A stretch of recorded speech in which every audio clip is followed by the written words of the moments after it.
kind of a different video from what I normally do. I tend to shy away from album reviews. I am not a great reviewer, and I'm not very good at quantifying my thoughts on music into like a numeric rating system or anything like that. So needless to say, that's not something I usually feel comfortable doing on the channel. I just like talking about the music that I'm passionate about, and that's it. However, I'm stepping out of my comfort zone today and talking about an album in what you could call a review, because not too long ago, a member of the VC community, Mark O, reached out to me because he found out that I was an oboist, and he's a member of the oboe guitar duo One Alternative. These guys, Mark Oppenlander on guitar and Jill Hilly on oboe and English horn, make up the group One Alternative, and they play what they like to call acoustic fusion music, which is kind of has influences from classical, jazz, and folk, actually very folk influenced. So Mark reached out to me. He was nice enough to send me a copy of their new album, Twilight, absolutely unsolicited, so thank you, Mark, so much for that. And because he was nice enough to do that, I figured I owe it to the group to talk a little bit about the album and my thoughts on it. Since this is, I guess, technically a VCLT video, he also was kind enough to send me an album by the group Oregon.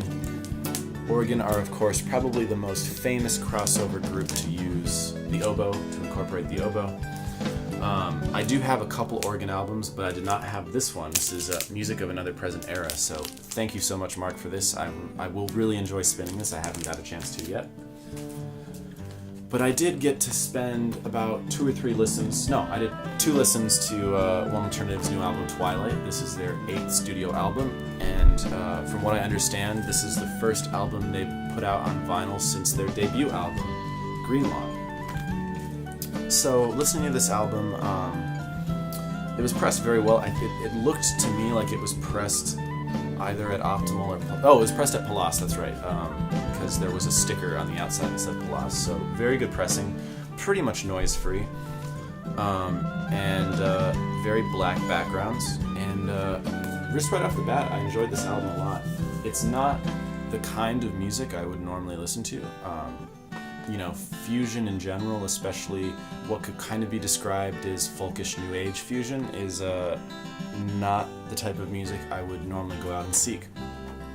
But anything with the oboe in it, I'll listen to, because I think the oboe gets pigeonholed more than other instruments into classical, and it's really hard to break out of that mold. So the few people that do play the oboe and manage to play outside the classical paradigm are always very interesting. Like Oregon, for example, there's Jean-Luc Filon in France who plays like very strict jazz oboe. There's a couple other people, but there's not much out there.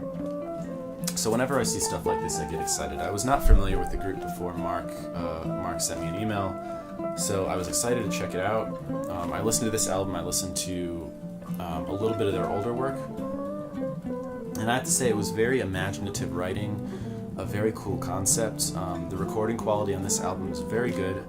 It is, from what I understand, it is digital, but I think it was mastered for vinyl, so and I'm pretty sure it's from high-res, because it did not sound compressed like a CD does. It sounded pretty open and very, very good sound quality for a digital.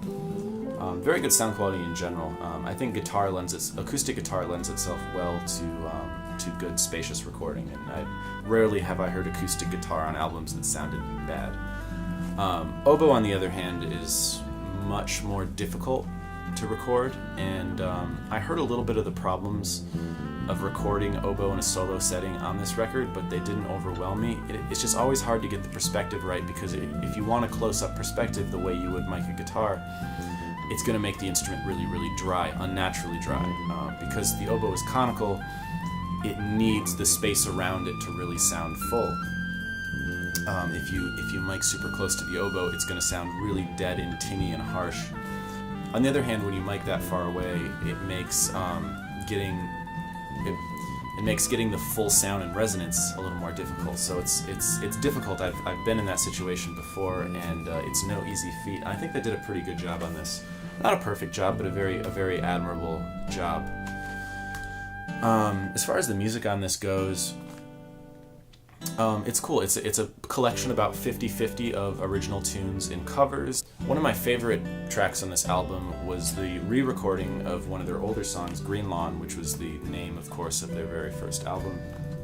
I really enjoyed the tune on that one. Jill's part writing on that was really great. I also really liked the Simon and Garfunkel cover of America.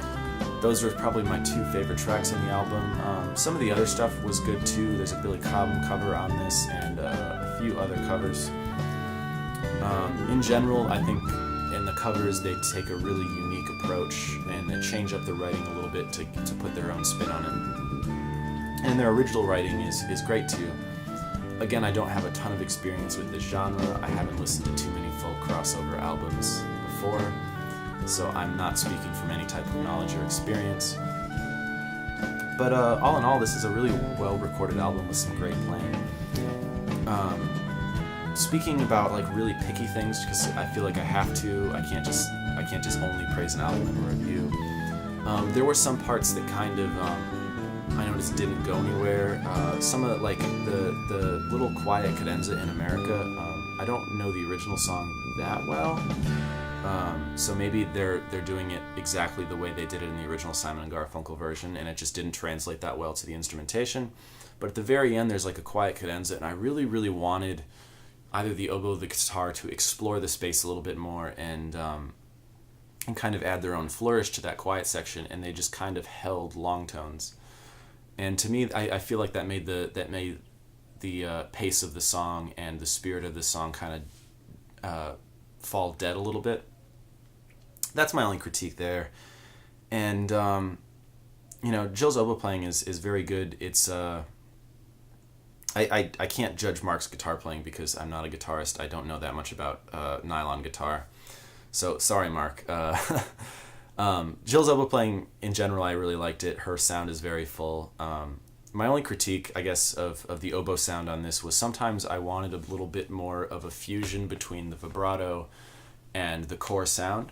A lot of times when Jill was coming to the end of cadences or the end of phrases, she'd hit the note and she'd kind of swell the note and then add the vibrato a little bit later.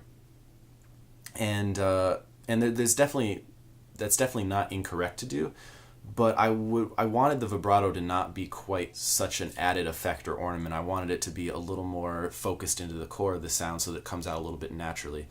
And that's just the kind of thing that only an oboe player would listen to. I don't think anyone who isn't an oboe player listening to this album would even think about that. But I had to have something to critique. But overall, I think this is a great, enjoyable album. It's a fun album. It's light in spirit. It's great. It's a great kind of album to put on if you have guests over. There's a ton of optimism in the sound of this duo. You listen to this music and it just kind of fills you with this warm feeling that everything's going to be okay. And I think music that imparts feelings is sometimes the most difficult type of music to play. And some of the most difficult things to accomplish is a music that gives the listener a feeling rather than a thought. So bravo to both Mark and Jill. This is an incredible album. Congrats on your 8th album.